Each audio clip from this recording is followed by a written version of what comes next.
All right. You know what that means when you hear Stevie Wonder and we get going with that. Our 3 to 5 minutes podcast, the Hutchinson Report podcast take of the week. No, not what Leroy wants to talk about. No, not what he saw in the news, but what I see, what I thought was most important in the news this week. And there have been a lot of things. All right, let's get down to business. L.A. County Sheriff Alex Villanueva, he should resign. Alex Villanueva, L.A. County Sheriff Villanueva, should submit his resignation. He's been a disaster as the L.A. County Sheriff. No, not just with the murder, and that's what it was, of Andres Guardado. Remember the young man that was shot 5 times in the back in Gardena? The problem I have is just symptomatic of a lot of things in the L.A. County Sheriff's Department that's been going on for a long time. Number one, we know the racism that's there. Number two, the paramilitarism that's there. Number three, cover up, everything. Never seen a deputy, and certainly an overuse of deadly force that they didn't like and justify. Number four, no real oversight, no accountability, and definitely no transparency. And then the absolute insult and injury is now you trash the young man. He's dead, can't defend himself. No other witnesses come forth that corroborate anything that the deputy used to justify that. And yet you're the guy at the top. It's on your watch, Villanueva. It's your department. You've done nothing about that. You need to go. The resignation should be tendered. Yes, I know you were voted in by the voters, but you know what? There'll be another election. Hopefully, you'll be voted out. But even before that, you should resign because you're not doing the job, or maybe you are doing the job at the top in the wrong way. There needs to be a wholesale regime change in the Sheriff's Department. I'll tell you something else. The LAPD has gotten all the heat over the years because of the violence, brutality, and occupying Army stuff. But the L.A. County Sheriff's Department has gotten a pass, flown way under, thank you, Ricky, flown way under the public radar scope. They've done a lot of dirty stuff out there, a lot of abuse, a lot of violence, a lot of shootings that never should have happened, slayings, actually murders, and no accountability. Villanueva, you must go. Trump is 15 points behind. 16, 17 points behind. By the way, A.H. Hoffman, 109 days. Every morning I get up, I look at my clock. Every minute I look at my watch. Every minute I'm looking at something. I'm counting the minutes down. You heard me, Leroy. I'm counting. I'm looking at my clock and I'm looking at my watch. 109, 108, 107. We can't wait. We cannot wait. Which brings me, by the way, to Ruth Bader Ginsburg. The cancer came back, unfortunately. You know that there's a whole segment, Mitch McConnell, Donald Trump, and that bunch over there, they're almost counting the minutes. Is she going to go? Is she going to go and or resign? And Ginsburg said, no, I'm not resigning. We hope and we pray night and day. Preserve her, protect her. We need her. We cannot let anything happen to her. Well, we don't want to see anything happen at all to anyone. I mean, we pray for everyone, their recovery and their well-being. But we'd like to, Leroy, be able to say that on January 22nd, Ruth Bader Ginsburg, she can retire in peace, live out the rest of her life in tranquility, and recover her health. Why do I say on January 22nd?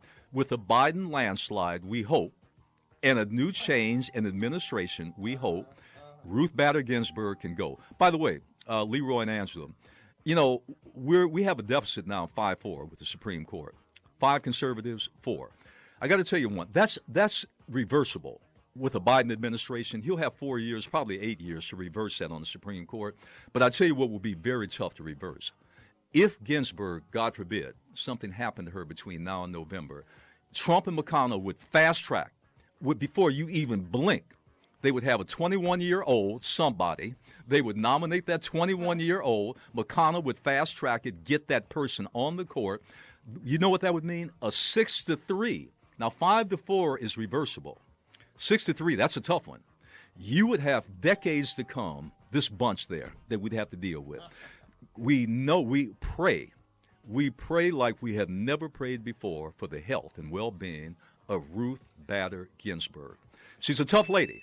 She is a tough lady, a fighter, and she made it clear, I'm not resigning, I'm not retiring. I like that fighting spirit.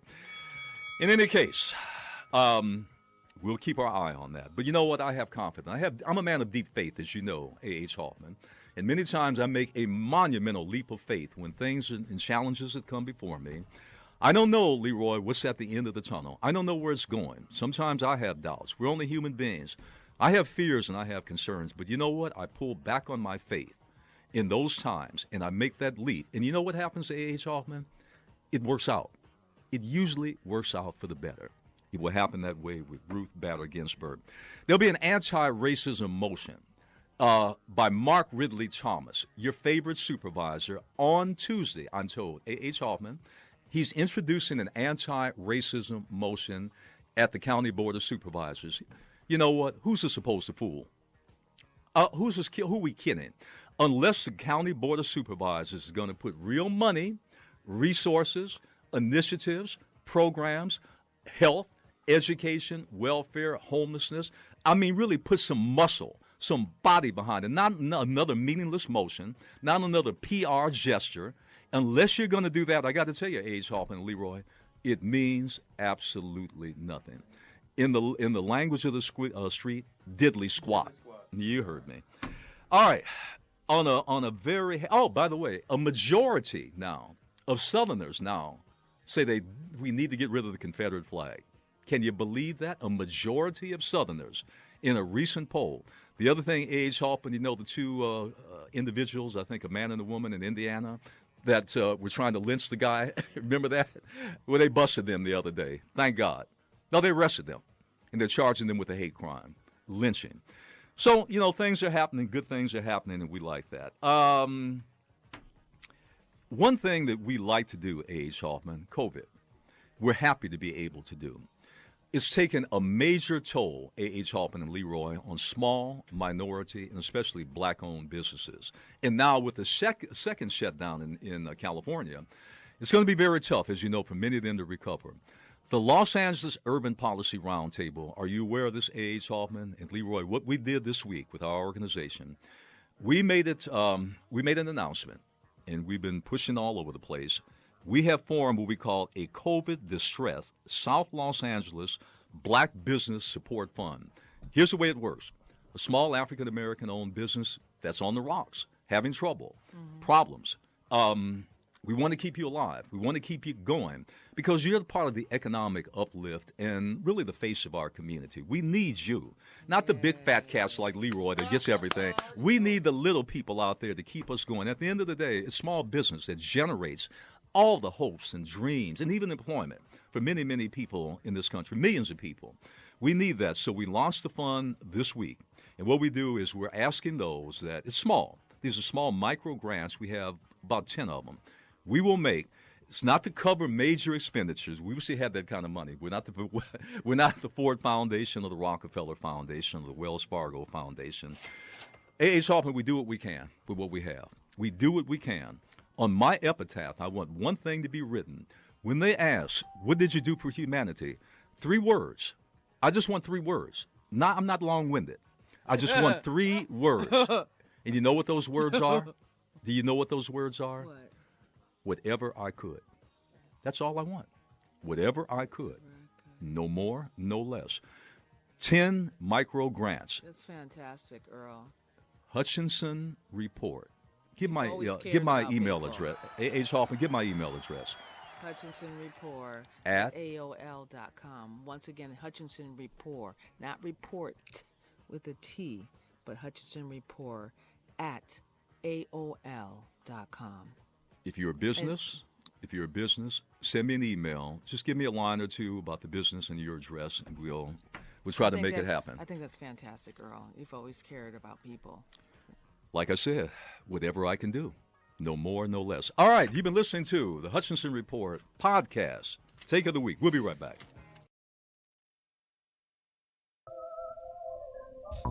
The Hutchinson Report. There will be major battles within the Senate, the House, Congress, and the White House, whoever the president is. Your host, Earl Afari Hutchinson. We got to cut this. We got to cut that. We got to raise taxes. Why? Because you've got to raise that money somewhere, and we know 1% corporate cronies, they're not going to pay their share. Tune into the Hutchinson Report, Saturdays at 9 a.m. Once again, it falls back on the shoulder of guess who?